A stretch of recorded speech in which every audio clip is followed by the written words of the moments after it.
Hi everyone, आज हम देखेंगे सीयूटी 2023 मैथमेटिक्स का सिलेबस। हमारे सीयूटी के पेपर में मैथ दो प्रकार का होता है, एक मैथमेटिक्स कोर और एक अप्लाइड मैथमेटिक्स। मैथमेटिक्स कोर वो होता है जो हम सामान्यतः कक्षा 12 में पढ़ते हैं, और एक भाग होता है अप्लाइड मैथमेटिक्स का। हमारे ये सीयूटी मैथमेटिक्स 2023 में जो पैटर्न है, इसमें आपका है 45 क्वेश्चन आएंगे, जिसमें आपको 35 क्वेश्चन करने हैं। यह मैथमेटिक्स जो होता है हमारा कोर मैथमेटिक्स या जनरली मैथमेटिक्स पार्ट कहिए, यह मैथमेटिक्स पार्ट दो सेक्शन में डिवाइड होता है, section A and section B. Section B जो होता है वो भी दो पार्ट में डिवाइड होता है, section B1 and section B2। Section A में जो होता है हमारा 15 क्वेश्चन आता है जो कंपलसरी होता है, ठीक। और सेक्शन B1 और सेक्शन B2 जो होता है, एक में हमारा मैथमेटिक्स कोर होता है, एक में हमारा अप्लाइड मैथमेटिक्स होता है। जो हम कक्षा 12 में मैथ पढ़ते हैं, हम साइंस वाले जो बच्चे मैथ पढ़ते हैं वो मैथमेटिक्स कोर पढ़ते हैं। तो आज हम मैथमेटिक्स कोर का सिलेबस देखेंगे, और हमारे जो सीयूटी का पेपर है उसमें हमको इसमें कितने क्वेश्चन करने हैं। हमारे क्वेश्चंस आते हैं 45 और हमको करने हैं 35, ठीक। इसके पहले सीयूटी 2022 में क्या सिलेबस था, इसके सिलेबस तो यही था। क्वेश्चन पैटर्न कैसा था? क्वेश्चन पैटर्न ऐसा था कि उसमें 50 क्वेश्चन आते थे और 40 करने होते थे। इस बार पैटर्न में बदलाव है, इस बार मैथ के जो क्वेश्चंस आएंगे वो आपके 45 आएंगे और 35 करने पड़ेंगे, ठीक है। तो देखते हैं सीयूटी 2023 मैथमेटिक्स का सिलेबस। देखिए, यूनिट फर्स्ट है आपका रिलेशन एंड फंक्शन, जिसके अंतर्गत हम relation, function, inverse trigonometric function पढ़ेंगे। यहाँ पे हम रिलेशन के प्रकार, फंक्शंस के प्रकार, बाइनरी ऑपरेशन पढ़ेंगे, और इनवर्स ट्रिग्नोमेट्रिक फंक्शंस के में हम इसका डोमेन और रेंज, प्रांत, परिसर और आइडेंटिटी, इसके सूत्र पढ़ेंगे, ठीक है। और इसके सवाल को सॉल्व करेंगे, ठीक। इसके बाद हमारा यूनिट 2 है अलजेब्रा, जिसके अंतर्गत हम मैट्रिक्स एंड डिटर्मिनेंट पढ़ेंगे। हमारा ये होगा आव्यूह और ये होगा सारणिक। इसमें इसको हल करेंगे, किस प्रकार के क्वेश्चन आएंगे सीयूटी में वो देखेंगे, सिलेबस के बारे में पढ़ेंगे, ठीक। इसके बाद हमारा यूनिट 3 आता है कैलकुलस, जिसके अंतर्गत पहला है कंटिन्यूटी एंड डिफरेंशियबिलिटी, सततता और अवकलनीयता।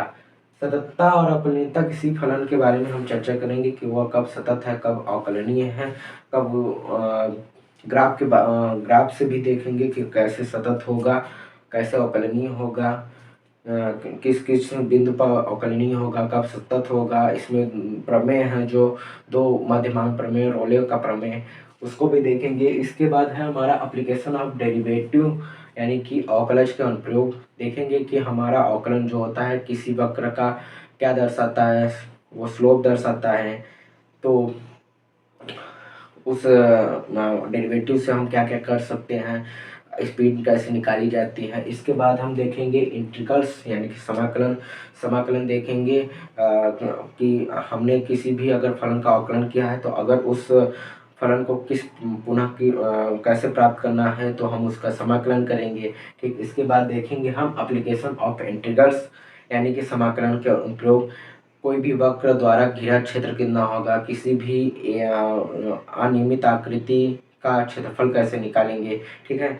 इसमें हम इसको क्षेत्रफल, बेसिकली क्षेत्रफल निकालने के लिए समाकलन का प्रयोग किया जाता है, ठीक। इसके बाद हम देखेंगे डिफरेंशियल इक्वेशन, यानी कि अवकल समीकरण, जिसमें हमारा अवकलन, समाकलन और उससे व्युत्पन्न जितनी भी समीकरण होते हैं उसका हल देखेंगे, फंक्शंस देखेंगे, किस प्रकार अवकल समीकरण से हम उसका हल निकाल सकते हैं, ठीक। इसके बाद हमारा यूनिट 4 है, जो हमारा वेक्टर एंड 3 डायमेंशनल ज्योमेट्री है, यानी कि हमारा सदिश बीजगणित और त्रिमीय ज्यामिति है। सदिश बीजगणित और त्रिमीय ज्यामिति, इसमें सबसे पहले है सदिश बीजगणित कि सदिश क्या होता है, अदिश क्या होता है, सदिश के प्रकार, डॉट प्रोडक्ट और क्रॉस प्रोडक्ट, ठीक है।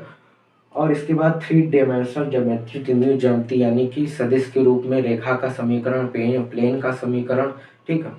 और रेखाएं प्रतिच्छेद करती है, स्पेस में क्या होगा, रेखाओं का समीकरण कैसा होगा, दो रेखाओं के बीच की दूरी कितनी होगी, इसके बारे में चर्चा करेंगे। ठीक, हमारा यूनिट 5 है लीनियर प्रोग्रामिंग, यानी कि रैखिक प्रोग्रामन। इसके सहायता से हम क्या करेंगे, दो असमीकाओं का हल निकालेंगे, उसके बीच संगत क्षेत्र ज्ञात करेंगे। ठीक, इसके बाद हमारा यूनिट 6 जो सबसे लास्ट है, प्रोबेबिलिटी, प्रायिकता। प्रायिकता से आप बखूबी परिचित हैं।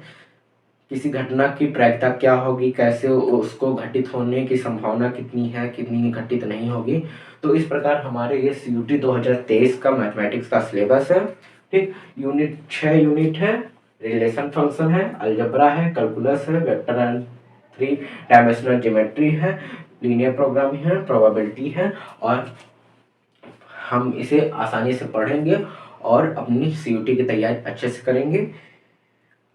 इस भाग के लिए इतना ही। अब मिलते हैं किसी और भाग में, तब तक के लिए धन्यवाद।